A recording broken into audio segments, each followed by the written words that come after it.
শহীদ রাষ্ট্রপতি জিয়াউর রহমানের সততা, দেশপ্রেম, সাধারণ জীবনযাপন, দূরদর্শিতা, ব্যক্তিত্ব, সর্বোপরি তাঁর জাতীয়তাবাদী আদর্শই আজ আমাদের সত্যিকারের মুক্তির পথ। আজকের এই দিনে শহীদ জিয়া, আপনার প্রতি আমাদের পক্ষ থেকে বিনম্র শ্রদ্ধা জানাই। সবার কাছে তার জন্য দোয়া চাইছি।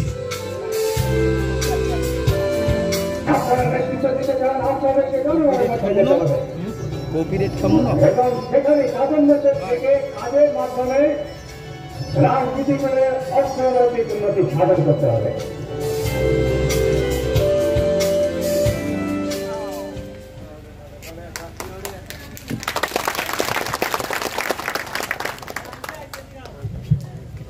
ধন্যবাদ। আমরা মোট অন্যতম অবদান ছিল খাল খনন কর্মসূচি, যার অর্থনৈতিক সুফল জনসাধারণ পেয়েছে। 1977 থেকে 78 সালে খাদ্যশস্য রেকর্ড পরিমাণ উৎপাদিত হয়। প্রবৃদ্ধির হার ছিল 6.4%। তার আমলে প্রায় 1,500-এর বেশি খাল খনন করা হয়েছিল, যার দৈর্ঘ্য ছিল আনুমানিক 900 মাইল। পানি বিশেষজ্ঞরা বলছেন, এই খাল খননের ধারা অব্যাহত থাকলে পরবর্তীতে বাংলাদেশকে এত বন্যা দেখতে হতো না।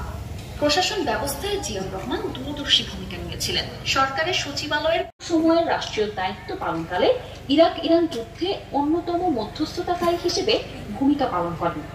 আল-কুদস কমিটির সদস্য হিসেবে নির্বাচিত হওয়া, ফিলিস্তিন জনগণের প্রতি অবিচল সমর্থন, ওআইসিকে একটি কার্যকরী সংগঠনে পরিণত করার ক্ষেত্রে শহীদ জিয়ার ভূমিকা মুসলিম বিশ্ব আজও শ্রদ্ধার সাথে স্মরণ করে।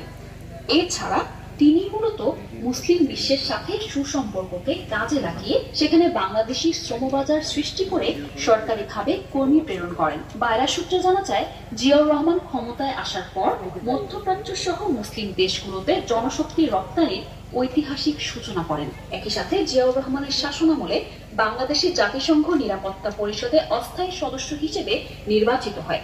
আমেরিকা পাবলিক ইউনিভার্সিটি বিশেষ করে অর্থনীতি, জননীতি, আন্তর্জাতিক কূটনীতি, জনশক্তি, প্রশাসনিক এবং কৃষি ও পরিবেশের ক্ষেত্রে শহীদ প্রেসিডেন্ট জিয়াউর রহমানের দূরদর্শী কার্যকলাপের সুফল এখনো বাংলাদেশ ভোগ করছে। তিনি মাত্র 4 বছরের শাসনকালে লাভ করেছিলেন আকাশচুম্বী জনপ্রিয়তা ও আসমুদ্র।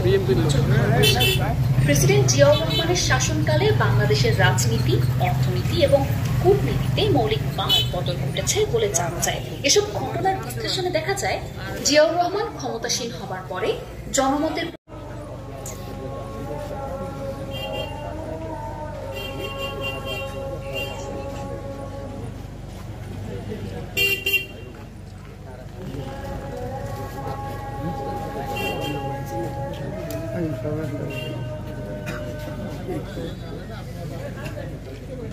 সাংবাদিক